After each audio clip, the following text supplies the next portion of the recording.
Hello and welcome to episode 7 of the Academic Skills Development series. Today we're going to be looking at a very important topic, which is referencing and plagiarism. My name is Dr. Jarrett Blaustein, and with me today is Dr. Asher Flynn. Asher, just to get us started, why do we reference? Well, referencing is a really important skill that you need to develop throughout your entire university degree. So for any unit that you're doing, this is something that you need to know how to do and be able to do it well. The reason why we need to reference is it makes it easier for the person who's reading or marking the assessment that we've written to locate the sources that we've used and to be able to examine them for themselves. So in that way they can check that we're actually understanding the topic and the question and that we're engaging with appropriate sources, so academic references, websites that aren't necessarily Wikipedia, things like that to support our arguments.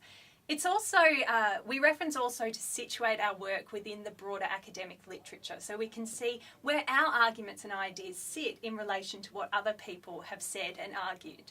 And finally, the most important reason why we reference is that it demonstrates our skills as a researcher, so it's important that even as academics that we're engaging with referencing as well. But it also lends legitimacy and validity to our ideas. So readers can see that we've understood and adopted the key themes of the literature and that we're able to support our analysis and our arguments with valid sources and claims. Asher, what happens when we don't reference? It's a really important issue that we talk about because when we don't reference, we're actually committing an act of plagiarism, and this is something that the university takes very, very seriously. Plagiarism essentially means that you're using someone else's work or their words or their ideas without attributing it to them. So what that means is that you're either trying to claim that that work is your own, or that you're just not giving credit to the person who's actually undertaken the research or written the work that you're using. So plagiarism can be using a direct quote, so for example taking someone else's words directly and using them without putting it in quotation marks and without acknowledging that it came from that source. It can also be things like using statistics without acknowledging maybe the report or the research that that's come out of. It can also include paraphrasing someone else's ideas. So that's when you might use someone else's words and rework them into your own. So it's still someone else's ideas, so it's still important that you acknowledge where that came from. It can also include submitting someone else's work. And coordinating and working with your colleagues, some of your classmates, to write the same type of essay. You might have different tutors and think that perhaps you could write a really similar essay and submit that, but that's also considered an act of plagiarism because you're using someone else's work. It's also an act of plagiarism if you submit a piece of work that you've already submitted in another unit or that another student has submitted in that unit or another unit. So there are a range of different ways that you can plagiarise. But the most important thing to remember is if you take on the skills that we've spoken about today in terms of referencing, then you're never really going to find yourself in a situation where you can be accused of plagiarism because it's not something that you can really unintentionally do. So Asher, what kind of information should we reference and what things don't we need to reference? Okay, so in terms of things that we need to be referencing, you need to think of it as any ideas or any information that's not your own. So that can be things like statistics from a research report, tables or any kind of research findings that have come from someone else's work. Direct quotes are an example of something that's probably quite a straightforward thing that you need to reference. So if you're using someone else's direct words in your essay or any kind of assessment piece, then you need to make sure that you acknowledge the source. Who wrote that? Where did it come from? You also need to reference when you are paraphrasing someone else's ideas or someone else's work. So again, it's just acknowledging where that information has come from and who's written it. So one way to think about it might be to look at any kind of piece that you're writing, any kind of assessment that you're involved in, to think about, well, how do I know this information? Where did it come from? And is it my own idea or has it been influenced or supported by someone else's work? And that's a good way to then check that you're making sure you acknowledge the right people for what they're doing. It can look when you first start referencing that you're referencing just about everything. And don't be worried if this is the case. You can always talk to your tutors or to the lecturer about the referencing and sort of say, am I overdoing it? Am I referencing absolutely everything or is it all right? And you will find that you are referencing quite a lot. Like you will have a lot of citations throughout your actual essay.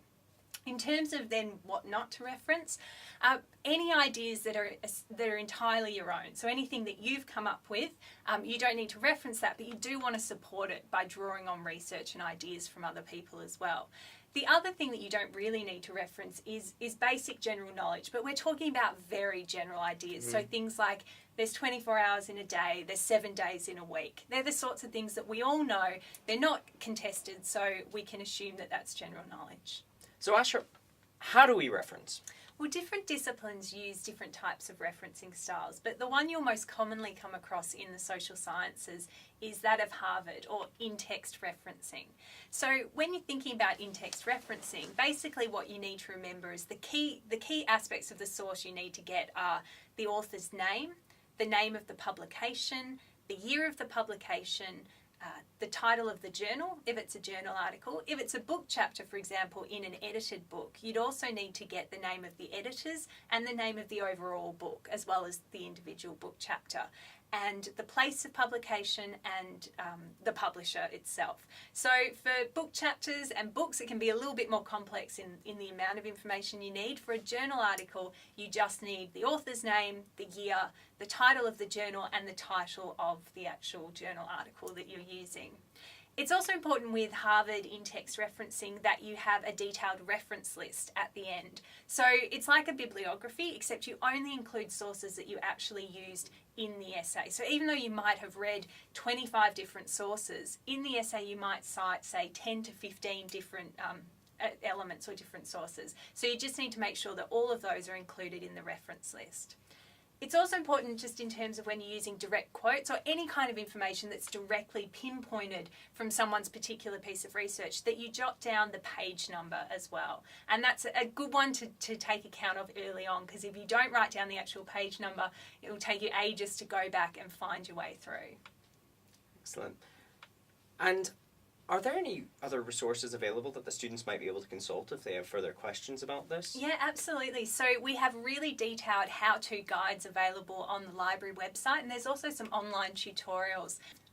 So Asher, what are the key things that you think the students should take away from this video?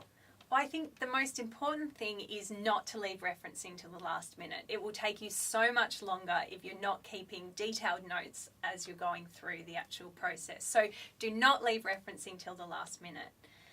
The second tip I probably have is about the detailed notes. So try and keep detailed notes while you're going through the researching process. So this would be things like to make sure that you're remembering what are direct quotes and page numbers for things, so you don't have to sort through that at a later date. Having to go back and try and relocate that same information can be very time consuming, and no one wants to be wasting time at the last minute of an essay.